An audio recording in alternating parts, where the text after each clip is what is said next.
Hello, everybody. My name's James. Welcome to another Planet FPL Clash of the Correspondents. And we've got a rarity on this week's COTC. Got two correspondents. We're both happy. Let me introduce you first to our Liverpool correspondent, Dan Lord. How are you, Dan? I thought you were going to say two correspondents who were both bowling. That would be you two and me together. And I'm quite happy as well, as it Yeah, I'm goes all at the right, mate. moment. I'll take Good man. balding. That means I've still got some hair left. And the other balding bloke, our West Ham United correspondent, Chris Stones in. How are you, Chris? Yeah, I'm good. Thank you. I'm good.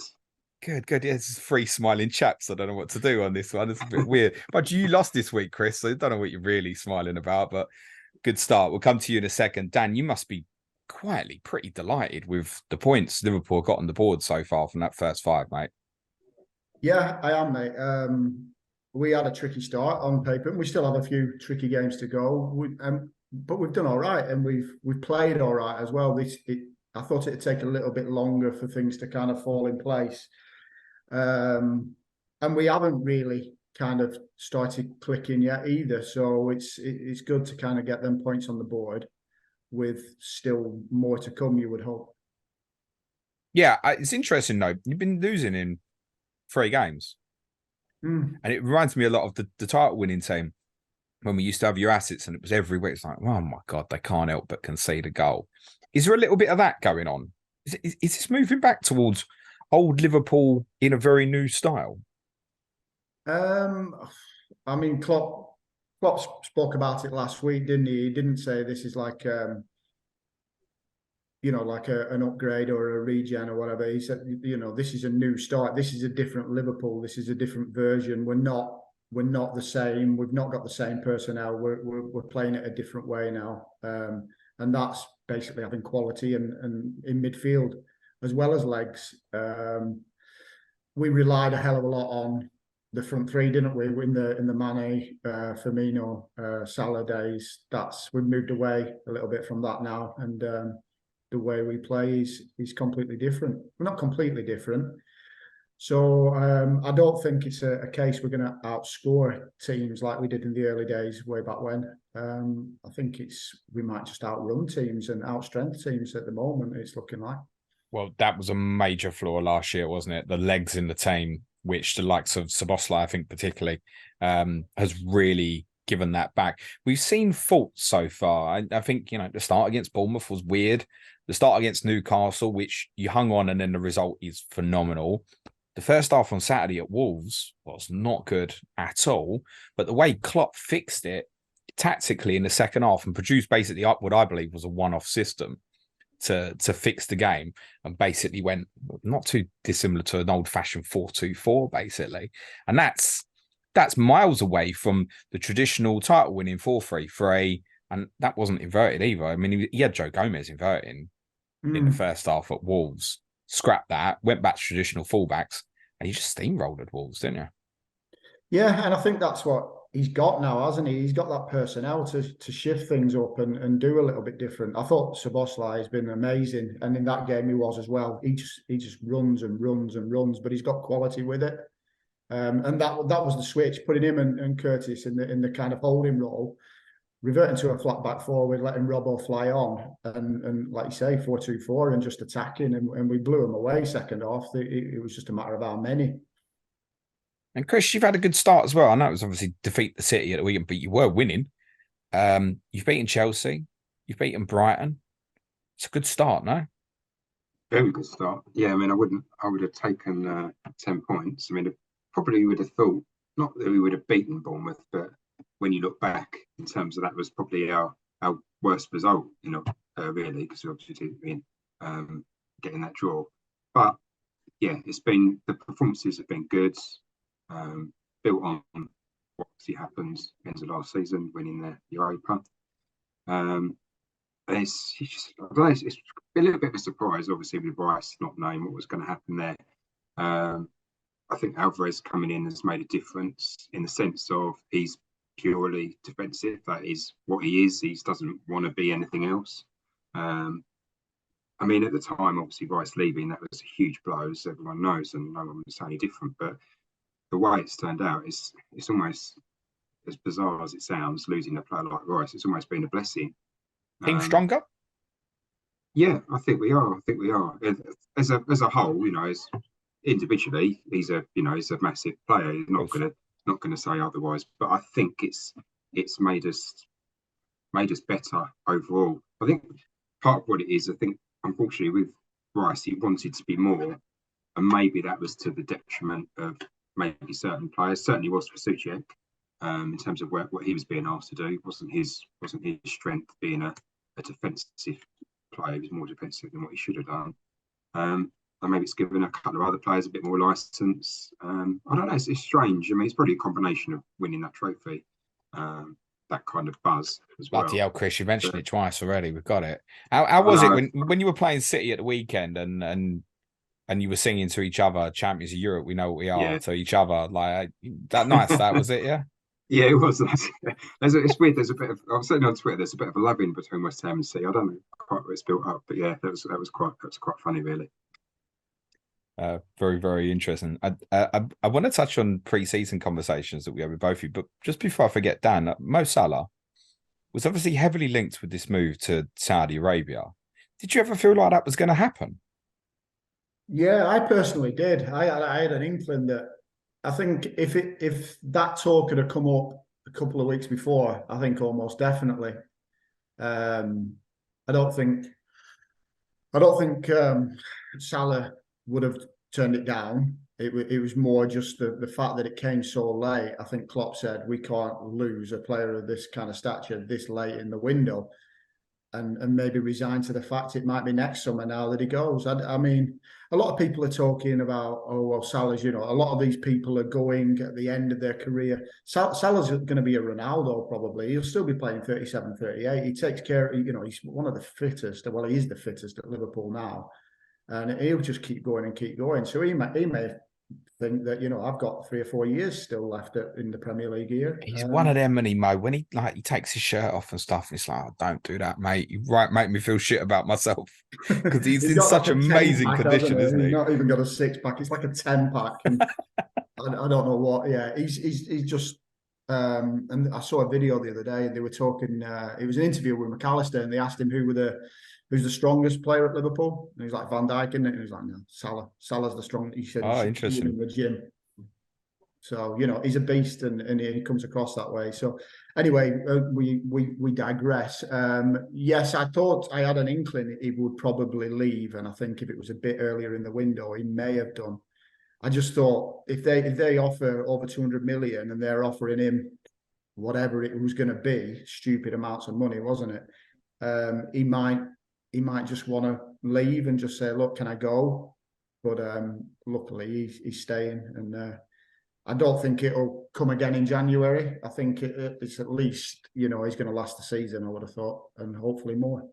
Yeah, I'd feel like that way more because of the way you started. Maybe if we got to January and you were 6th or 7th and there's no chance of the title, it might be a different conversation, for example. But the way you've started, I agree. I can't see how Liverpool would sell him in January under those circumstances. But it's interesting, though, because Chris already raised a really good point about they lost their best player. My team lost their best player in the summer as well. And yet both West Ham and Tottenham feel in better position. Now, you've had a good start, so it's immaterial. But what you could do with that money, I'm thinking it inside, it's got that kind of Coutinho and then Alisson and Van Dijk feel like what you could do for the team in terms of the next step with the cash. Not that you'd be better without Mo, obviously, but I think you understand what I'm saying. Yeah. I mean, I was having a conversation in one of my group chats with quite a few Liverpool fans in there. And, people were saying we can't go without him kind of thing. And I said, well, we can and we will, and I alluded to kind of Tottenham and said, Tottenham have lost Kane and they're a better side. And we've lost players as important as Salah in the past and moved on, and we will. And that, there's no player bigger than the club. We'll have to change the way we play if it came around this pre-season. We've not got a like-for-like replacement. And he's the only kind of, player still around from the early days, really, from the front players. Everyone else has left, so he's the only one who's still around. So that's why I thought he could have gone, as part of a complete new kind of block of players. We start again. But I'm glad he stayed, obviously. Chris, your season expectations, are they different now because of this start? Because I think we'd have looked at you in pre-season and we'd have thought, tell you what, you kind of Villa Brighton kind of putting their teeth in with the other 7 at the moment. It will be difficult to look beyond that. Are you and what you've seen so far? Do you think a European qualification via the league is a possibility that you can get involved in that again? It's more possible than I thought it was at the start of the season. Definitely, still going to be difficult. I think a lot will probably depend on as well on maybe what happens with the likes of Newcastle, Aston Villa, Brighton, and their kind of European campaigns. I guess the longer they go on, then that maybe helps us a little bit more, being that we've kind of we're used to it. And we don't, used to it. European veteran. Shut up, mate. Honestly. No, I meant in terms of just the fact that you're playing on the Thursday, playing on the Sunday. That's all. I wasn't getting too cocky, honestly. No, I get it. You're used to Thursday, Sunday. Brighton and Aston Villa are not as yet. No, I get that. But tougher games in Europe this year, right? Yeah. You've got a challenge in Europa League group actually with Freiburg and Olympiacos in there.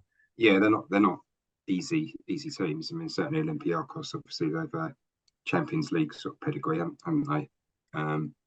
But you never know with them because they have about 5 or 6 different players who they could be either really good, but or not. But yeah, I think we definitely got a good chance.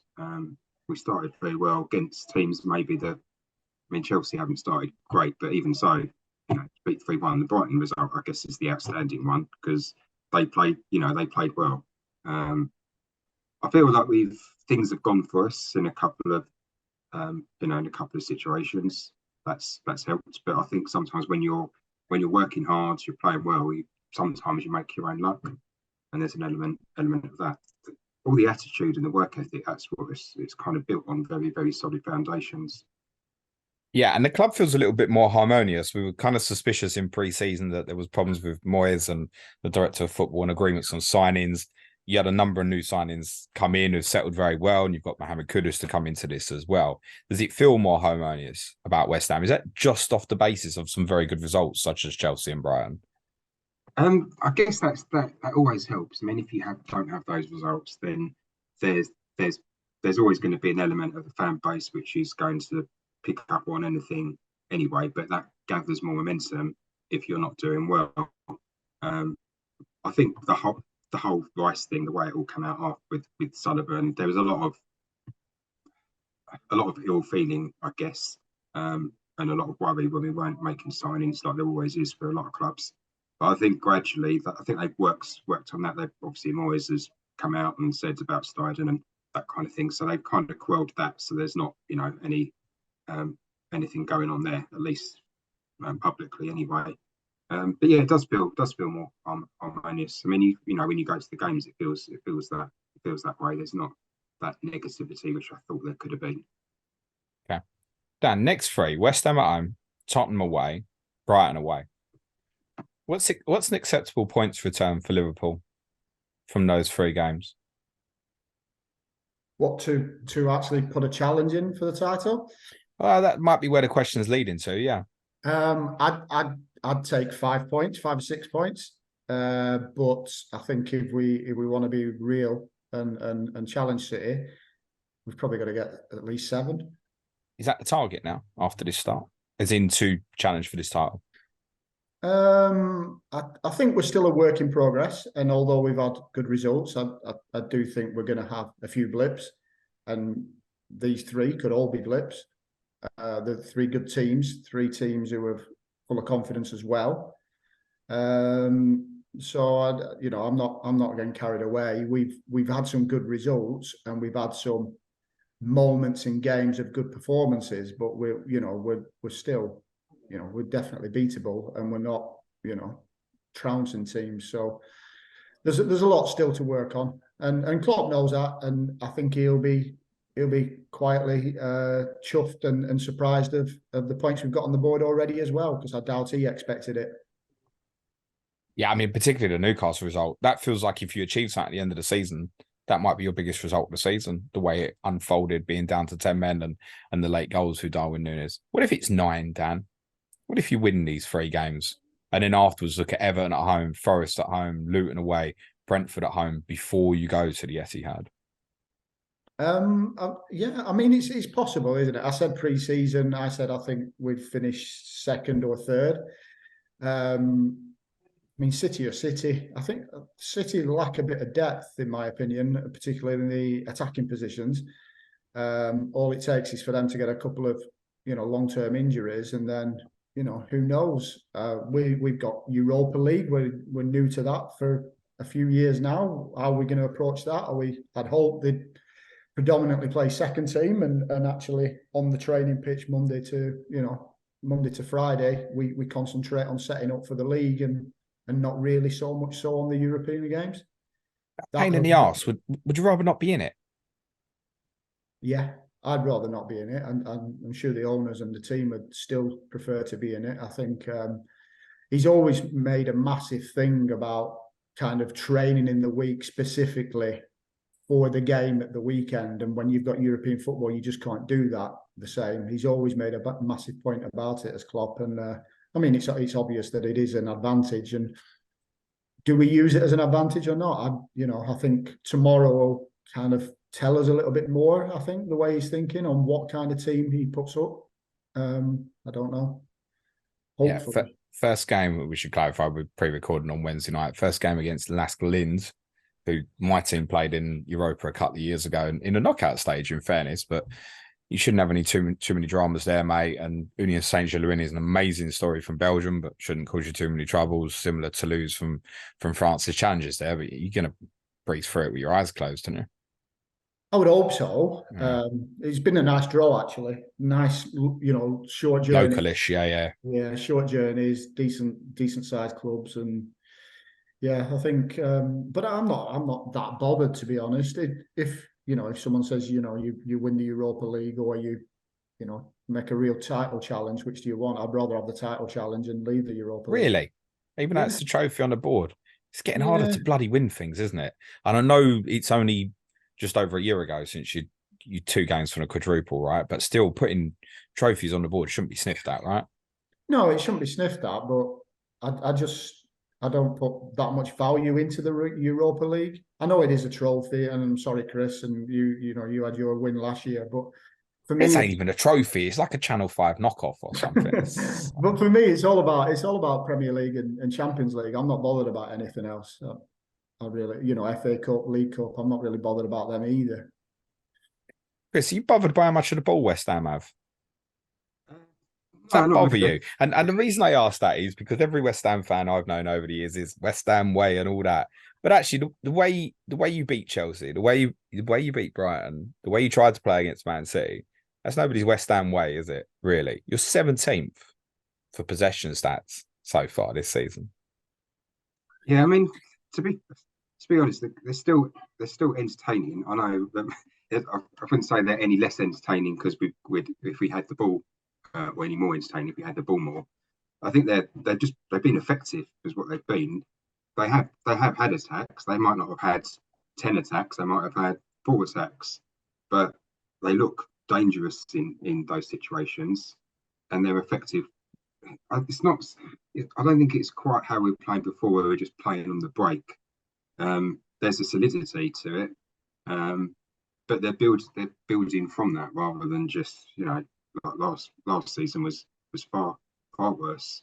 I would say we might have had. I wouldn't say we had a lot of the ball last season, but we might have had more.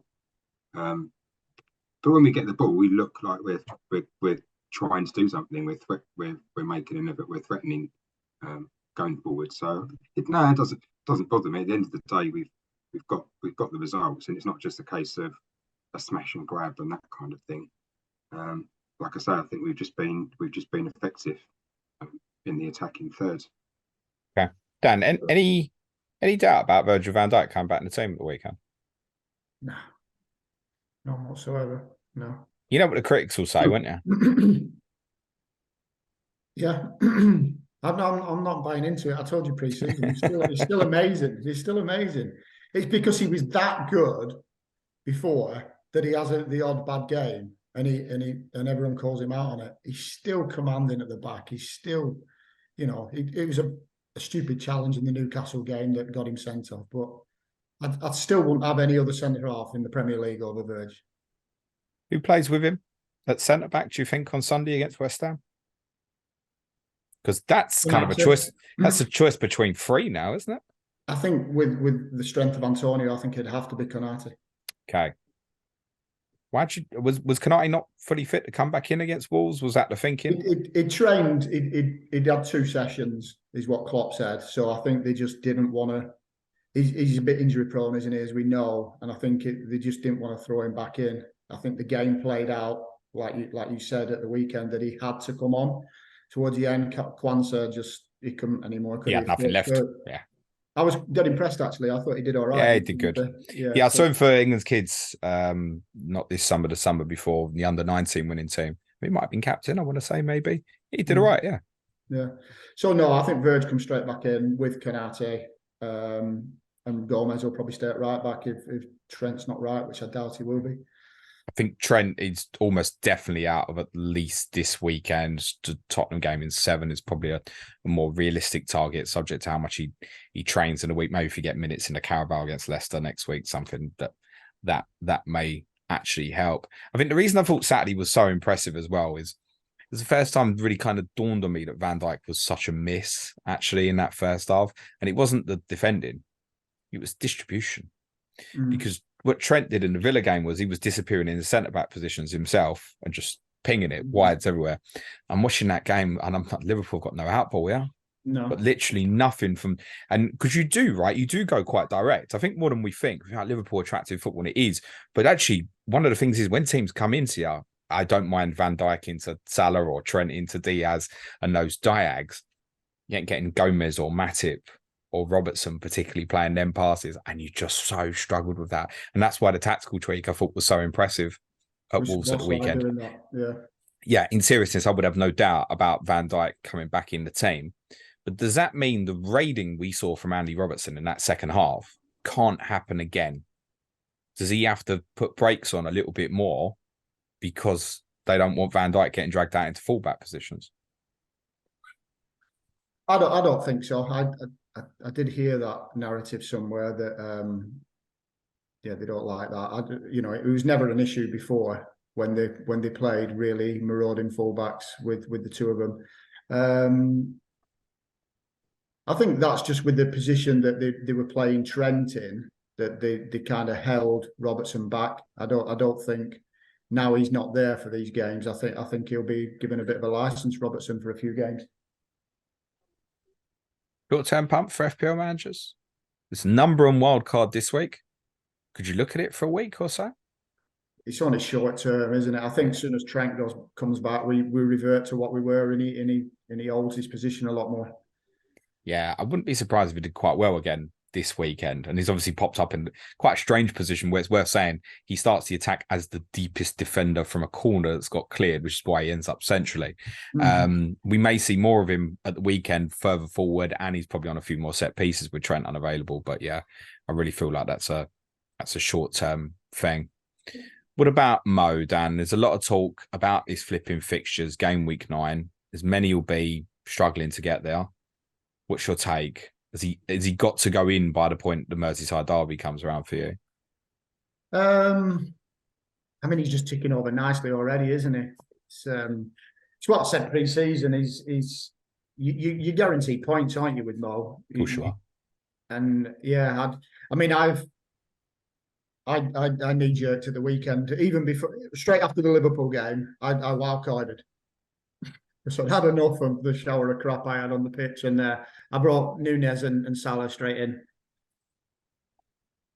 So yeah, I think he's worth. I know that fixtures turn in a few weeks' time, but if he's ticking over with the fixtures we've had, there's no reason why he can't continue to do so. He's ticking over great, wasn't it? One blank in 15 or 16 or so, Yeah, something absurd. Yeah. You've got a bloke there at 6.9, Brian Mbeumo, who's got more points. And you've got Jarrod Bowen, who's 7.1, has only got one less. Are we focusing on the wrong player here, Chris? Should we be all over Mr. Bowen? Or he's in my ear every other hour, isn't he? No, I think James Ward-Prowse is a better shout, actually, James. Like, is he right, Chris?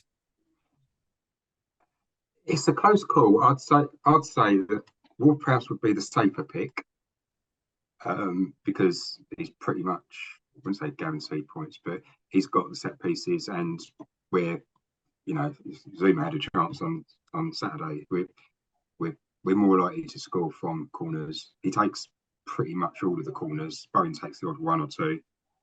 Bowen's not taking as many, but Bowen has got more goals in him. And the role that Bowen's playing when Antonio goes off, he's not bringing Ings on, he's not bringing Mbeumo on, he's moving Bowen inside. And I think that might even happen even more now, especially with Kudus, because he went out to the right on Saturday, which is obviously Bowen's position, and he's effective up there. I think Bowen's got more, has got a higher ceiling. I mean, he's a couple of seasons ago he scored over 200 points. But yes, it's pick your poison really. Budget's not a problem, and you want to take the punt. Then, in terms of you want to risk the security that Ward-Prowse gives you of a certain number of points over getting more points, which is what you could get with Bowen. On the face of it, Dan, is Mohammed Salah worth 5.4 million more than Jarrod Bowen? Well, as it stands, no. But the ceiling, I mean, I don't know. Yeah, possibly. That's where the argument is, isn't it? Oh, yeah. Anyone who goes without Mo isn't sitting there thinking, I'm going without Mo because I think he's shit. Like, literally no one thinks that. It's just, is he justifiable based on all these other mids at Mbeumo's and Bowen's price? And I haven't got either of them, by the way. And I haven't got Mo Salah either, so I don't know what I'm doing. But you've got all these who are, at the moment, are competing and getting quite close to him. Mo needs to have the armband, it feels to me. And obviously over that period, there's enough opportunities where it's worthwhile. That's where it becomes different from, you look at Haaland's playing Brighton and you've got Everton at home, or even more so the following week, it's the Manchester Derby at Old Trafford. You've got Nottingham Forest at home.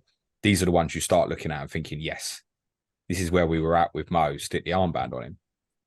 Yeah, it is the fixture turn, but it's also for me, like you alluded to, Mbeumo doing well, and Bowen's, up there with points.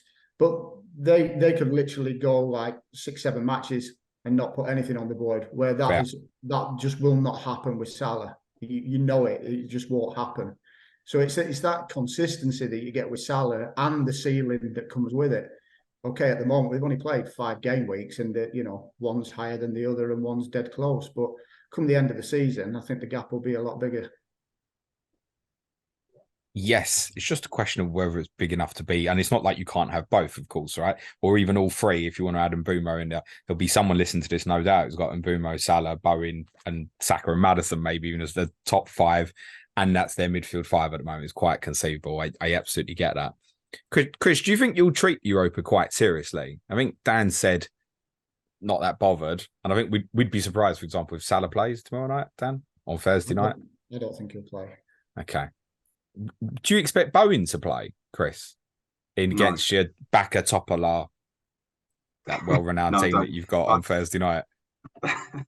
They've just abbreviated as TSC or something like that, aren't they? So I don't even know that's how big they are in terms of the other two. I don't think they will. Some of their players, we did it in the first season we played. We didn't play the full 11 that we had in the league. We did rest maybe 2 or 3. I think he'll probably do that. He'll probably bring like Fabianski will come in. I know that's not a bad thing. You'll have a couple of players that maybe aren't playing in the league coming in, but they're still good players. But I'd say we still take it seriously. But there will be players that rested, Bowen being one of them. I would think, especially. You wouldn't expect Bowen to be a guaranteed first choice starter in all the Europa League games, for example, but you would presumably in the Premier League. Near enough, as close to. Yeah. If he's fit, he plays, and he unless he gets injured or something, he's going to play the 90 minutes pretty much as well. And positioning wise, we're thinking, I guess, quite soon, maybe even as soon as this weekend, that he might be going OOP up front as well. Because I guess from what you're saying and what we've seen so far, if Kudus gets in the team, it's Antonio coming out, isn't it? Yeah, I'm not sure how often you start Kudus. He's, what Moyes is like. he doesn't always put people in straight away unless he has to. Antonio's doing all right, and apparently he's just signed another couple of years on his contract. So I think he'd be starting, but he will. Antonio will probably come off in 60 or 70 minutes in most of the games, and then Bowen will move into that position. Certainly within game, Bowen will get 20 minutes RAP. You still got Nunes, I take it, Dan. When did he go in for you? Was it straight after Newcastle, yeah? Nunes, I've only just got in the Rage wildcard this weekend. Oh, you're on the Rage wildcard now? Okay, yeah. Yeah. I started with Diaz, not with Diaz, with Jota. I had him for a couple of games, and then he got me a 10-pointer, I think. He got me nothing in the first game. And then I've had no Liverpool since until this weekend. I'd kind of seen enough at the weekend and thought, yeah, I'm just going all in. I'm sick of the team I have, and actually, I'm proper happy with the one I've got now. So. Okay, so that all in, what's the 3 Liverpool players you've got? Oh, I'm not all in on Liverpool. I've got 2 Liverpool. Oh, okay. So we're going Salah Nunes, right? How confident are you in the starts? Do you look at the weekend and think, that's just because South America internationals and stuff like that? No, I'm still not confident of the starts, but I'm confident of the minutes. And the Newcastle game showed what he can do in 15 minutes. I think it'll be very opponent specific of the times he starts as opposed to the times he's brought on. West Ham for me feels a little bit more like a Gakpo game, so he may be on the bench this weekend to start, I think. And why do you say that? Is that just because they'll be really deep, or? Yes, they'll be quite deep, and then he'll come away, won't he, from the front.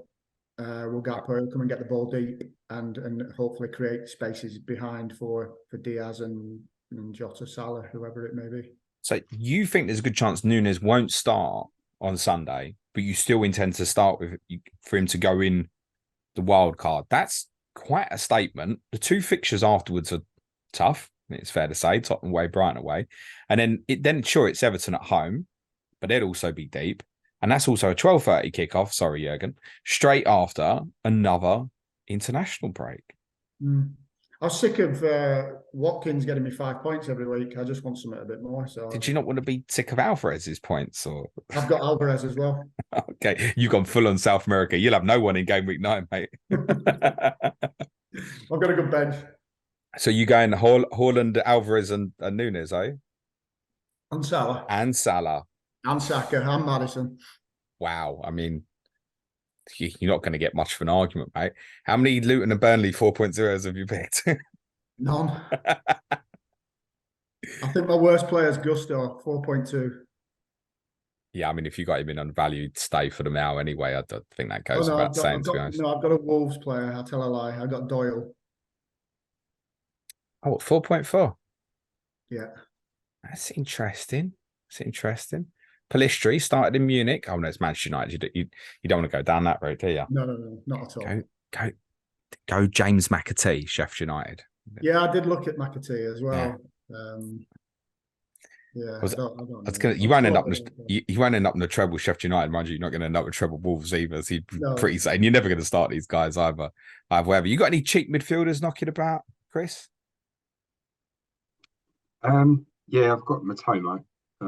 That ain't cheap, is it? We're talking about 4.4 midfielders here. I think he was talking about West Ham, not you. I haven't got anyone like dirt cheap. I put Mabama in from West Ham as a forward as a cheap one, but he's going to have to come out. But I'm not going to do that now. It's more like that's a wild card pick to take out, because he's on the bench every week, but he's not getting any minutes whatsoever. You obviously do have one cheap player that's of interest to a lot of people at the moment, Chris, and I wonder if he's perhaps in Dan's wild card as it goes as well, because the FPL community owes you a big thanks, mate. As much as I sat here and laughed and questioned, you were right, mate. Alphonse Areola has been your number 1, and I presume that's sticking now, isn't it, Chris? That's it now, isn't it?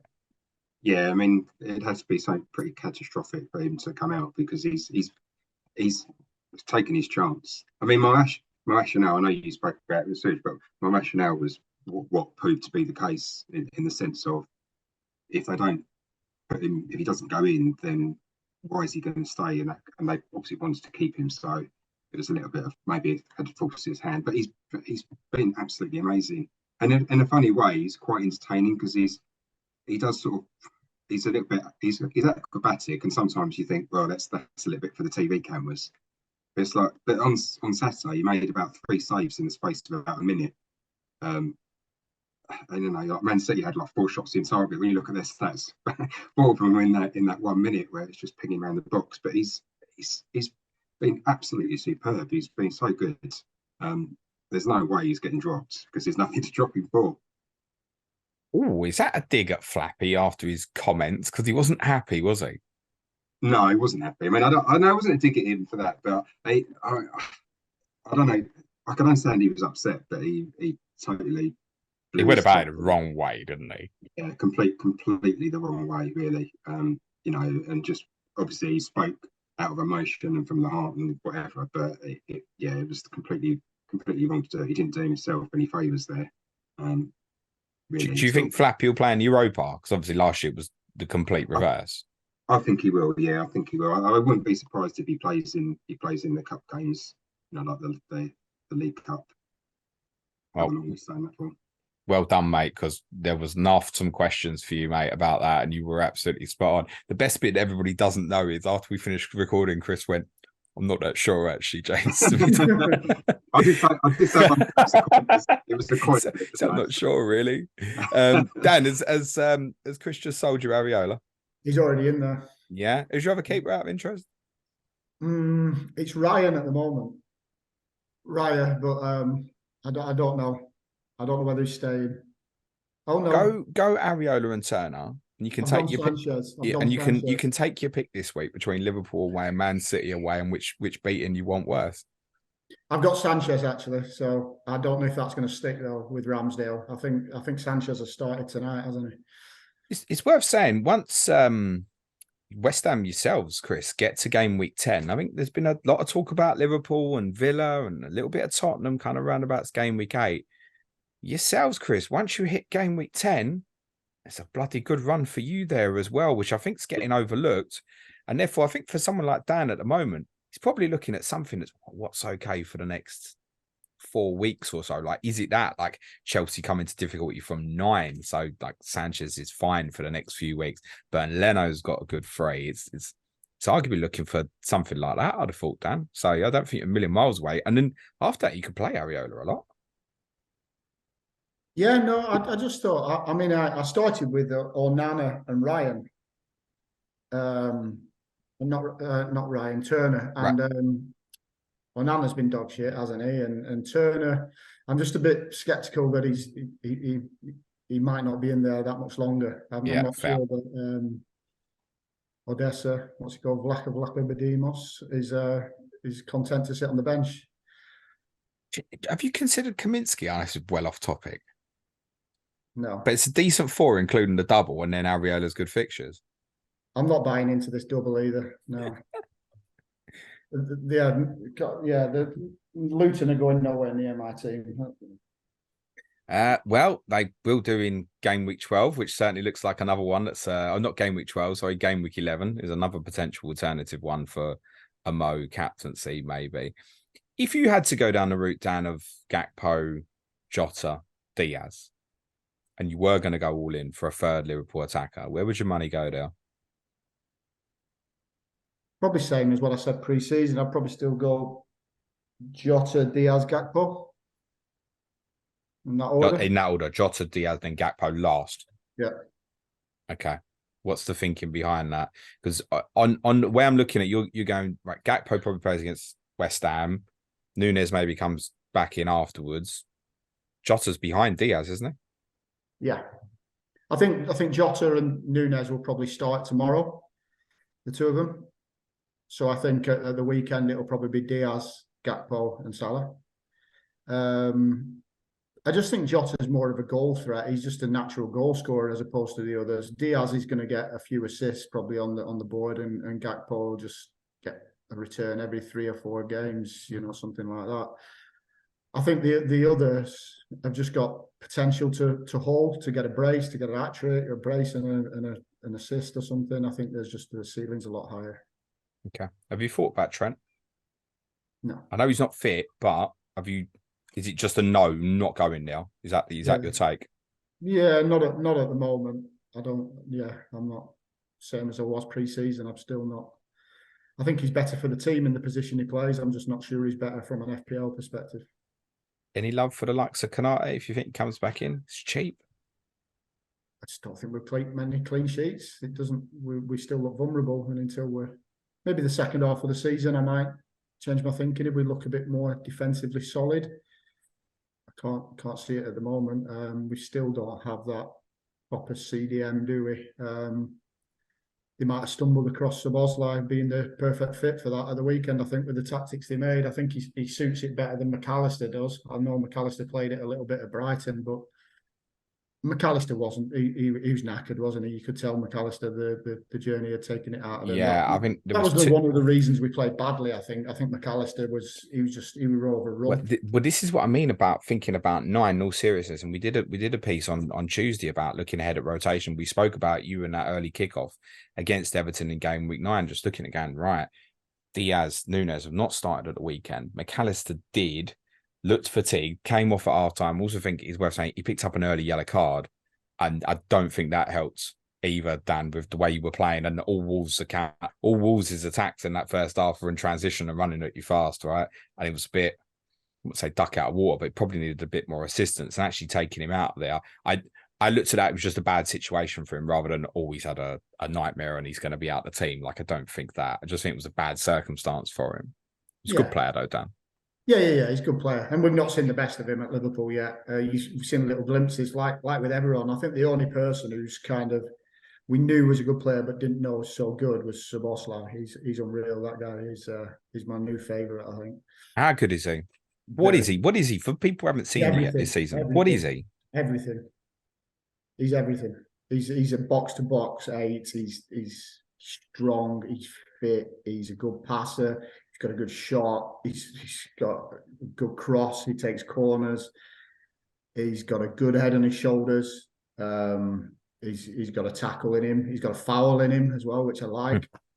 I think he's amazing. He's not the player I thought we bought. I thought he was more attacking, the player we bought, but he's not. He's a proper box to box. He's really, really good. Yeah, what's really impressed me from what I've seen as well is his adaptability. I mean, it was a big word to probably throw in there as well, because in the Villa game, he was drifting into right back positions, which was allowing Trent, who'd had problems with his distribution when you played Villa in May, to move into centre back positions so you could play these diagonals with Van Dijk being absent. So he's shown real adaptability there. Then on Saturday, he's ended up playing basically as the 6, almost on his own quite a bit in the second half. Run the football match. And his work ethic looks phenomenal. I think his adjustment to the league is seriously impressive. It's kind of Wijnaldum shades in that sense, in a all-round ability, just don't stop going, but probably way better technically, arguably. Yeah, I'd say way better technically. I think he's still young as well. I've been, like I said, I've been really impressed. He's been our best player by a country mile so far this season. Fancy asset or not? Say again, sorry? Fantasy asset or not? I'm not sure about that. I expect he'll probably get half a dozen goals and probably 6 or 7 assists over the course of the season. He's very, very good. It'll be a big loss if we were to lose him to injury or when he comes out. I think it'll leave a massive hole now. He will turn 23 next month, Dan. It's long-term success, a long-time player for Liverpool. They are brilliant talent. Really impressed with what I've seen from him so far. One of the signings of the summer, I would say, without question. Chris, for you, does this Areola price tag rule out the likes of Zuma and Aguerd from interest for fantasy? Because I think there's a few people at the moment, not those on wildcard, because I presume they'd probably go with Areola, but those who perhaps need to dip into a 4.5 defender and stuff and maybe don't have a goalkeeper problem and are happy with that situation. A lot being drawn to Newcastle, for example, which is understandable. But should your defenders be getting a second look here Maybe particularly for those who might have already used the wild card and maybe not have Areola. Yeah, I mean, clean sheets is always sketchy with us at the best of times. You never know where they're going to come from. They You've don't kept always none. come. Where exactly? Yeah, how's Areola one of the highest scoring goals? He hasn't kept a clean sheet. Like, how good is he, Chris? The thing is, we're conceding a few shots. So, like against City, you got 4 points. So penalty save against Chelsea is a big one, isn't it? You had the penalty save as well. But even if you take that out, he's still up there. We still have like 19 points if you take out the penalty save. He's just making a lot of saves. So in the hard games, he's made a lot of saves. You know, we're probably still going to concede 2 or 3 shots in a game, even against the what you class as the easier teams, whatever they are. So it'll get you 3 points straight off, and then if he does get a clean sheet, but it's the team that gets the clean sheet. So if you're going to bring in a defender, you're getting them. The thing is, Areola, you could have him because he's got the save points. The difference with the defender, you'd have to pick your time when you played them. Yeah, you'd have to play them in the easier games. And Zuma or Agard, whichever one, they're both going up corners. They're both as likely as. Well, this is my point. They will get the odd attack in return, won't they? Well, especially with Ward-Prowse. I mean, we're a much bigger threat than what we were. I think you made me laugh when you said Ward-Prowse has taken the majority of the free kicks earlier in the corners. Really? I wouldn't have guessed that one of the best dead ball specialists in the world was taking the majority of stuff, mate. If he's not on everything, it needs questions, I think, mate. Yeah, I mean, because Bowen was on one side last year, but he might have taken a couple, but yeah, that's taken a little bit away from Bowen in the sense of he hasn't got as much assist potential from set pieces as what he had.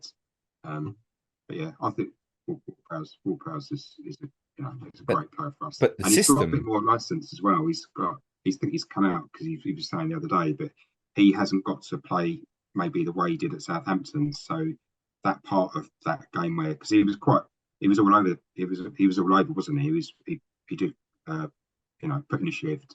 He popped up in areas, but he'd also play quite deep for Southampton. Can essentially be the playmaker at times. Where for West Ham, he's got, and the goal was a case in point. He will get a lot more license to get forward. It's what you're going to get him for, but he's got the potential to get more goals than what he did against. We know with Ward-Prowse that he can play higher. I remember discussing with Matt Samuel, our Southampton correspondent, back in January, because very briefly Ward-Prowse went in the 10 position. You might remember he scored the winner. He might have even scored both goals when they won at Everton in January. And he had a little spell there in the 10 position. It was like, oh, I need to look at that really, really quickly if he's going to play that high. But yes, I agree. Predominantly at Southampton, probably played as part of a double pivot. And yes, the returns all came from set pieces. What I've never seen James Ward-Prowse do before is get on the end of someone else's cross and score a diving header. That is new, mate. I've got to be honest. Yeah. I mean, his passing's good. He's put through. Many times he's put through a ball to someone, and someone like Bowen running through diagonally. So what's ironic about this as well is I think like Edson Alvarez is major reason behind that because he is exactly what you said, proper anchor, old school, proper holding midfielder, almost goes and holds hands between the centre backs on occasion. He's that deep in terms of how he plays. And that might free up a little bit in some of the easier fixtures, but that's how it looks. And the more Liverpool diversify away from 4-3-3 and try different things, the more you're moving towards it, Chris. Because that's what this is now. And when we say Bowen's losing assist potential, what I do think the system is getting him a bit closer to goal. Yeah, that's the other thing. I mean, the season he had, a very good season. I think he scored 12 goals in the Premier League. He's easily capable of getting that this season, easily. And he's playing more.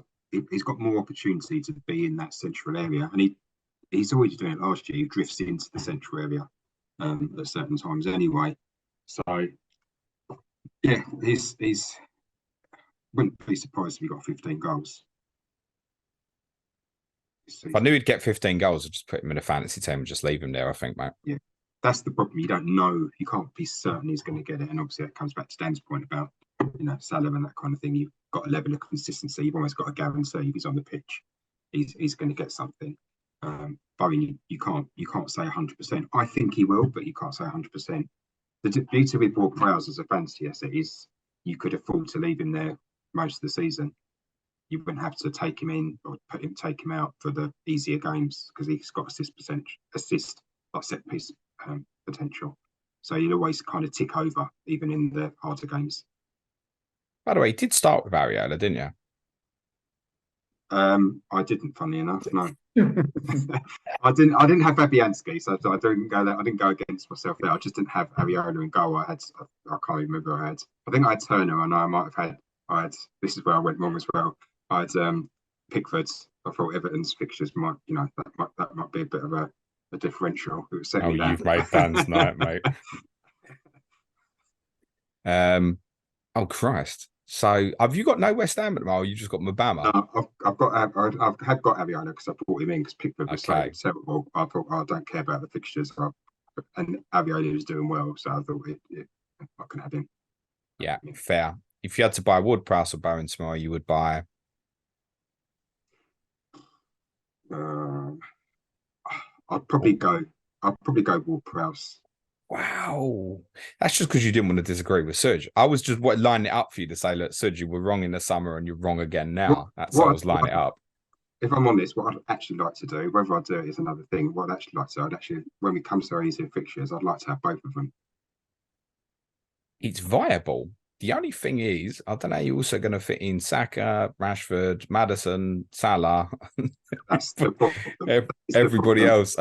And I've got 3 up front now, spoiler. So, like, how's that going to work? You can all have a guess who I've bought. That's not spoiling anybody's day, is it? Thank you so much, gents. Really, really enjoyed that. Dan, let's have a correct score prediction for you for Sunday afternoon at Anfield. 2-1 Liverpool. Chris? I'm going to go for a semi-optimistic 2-2. Desmond. Yeah, always going to fancy you at Anfield, Dan. I mean, probably predict you'd lose there maybe 2 games since I've been doing the podcast, to be honest. So, yeah, but narrow. Thing is, Chris, the honest truth is you do, and I know you've had good results recently, but Brighton don't count as one of them big 6 ones, right? No. And you haven't won away to any of these teams under Moyes. That's still the case, isn't it? Yeah, it is. Yeah, it is. I think, I don't go there thinking, oh, we're going to get a result, but I don't think it's impossible. And last year, I would have been saying 100%, not a chance. I'm hopeful rather than thinking it's going to happen. But I think the way we're playing, it's not impossible. Our midfield, especially because Paqueta and Ward-Prowse do put in defensive work as well. So that 3 do put a lot of effort in. Yeah, I think narrow win for you, Dan, but not much doubt that I do think your win would be my perspective on that. But trivia question for you as well, Dan. You know, the only side that's played at the new White Hart Lane more than once and remains unbeaten? The new White Hart Lane? Well, since it's been rebuilt. Is that what it's called? Is it called the new White Hart Lane? No, it's just called White Hart Lane to me, mate. But I just refuse to call it what it's actually called. I thought they were still waiting for a name for it. Daniel said last night at the fans forum, he said he's trying to get exposure for the brand and the name around the world. And until they get the right offer of money, not going to take one, Dan. So until then, it's White Hart Lane, and even after that, it's still White Hart Lane. Imagine you'd ever call Anfield anything but Anfield. Well, no, not if it's in the same place. Yeah, right. Well, my stadium is, mate. Anyway, the answer to the question is yourselves, obviously. Yeah, obviously. I'll see you in game week 7. I look forward to it. That'll be a good one, mate. Brilliant. Dan, anything you want to promote before you go, mate? Nope, nothing whatsoever. No, just you guys, Planet FPL. Best place to get any fancy football info is there. And non-fantasy football info. And Chris, anything you want to promote? No. Twitter/X bios for the guys in the bio if Elon hasn't blown it up by this stage. Next week, little bit different in heading into game week 7. My wife's disappearing for the weekend. That's nice for her, isn't it? So it really cocks up the schedule next week. So there's 2 Clash of Correspondence for you next week. It means the game week review is not going to be till Tuesday. Monday, Clash of the Correspondence will be Bournemouth versus Arsenal with Neil Grover and Adam Pritchard. James, what about a double game week? And of course, Luton versus Burnley with Dan Ashby and Jack Toner should be next Thursday. Just leaves me to say thanks very much to Dan and to Chris. Good luck this week, gents. Cue music, please. Man child.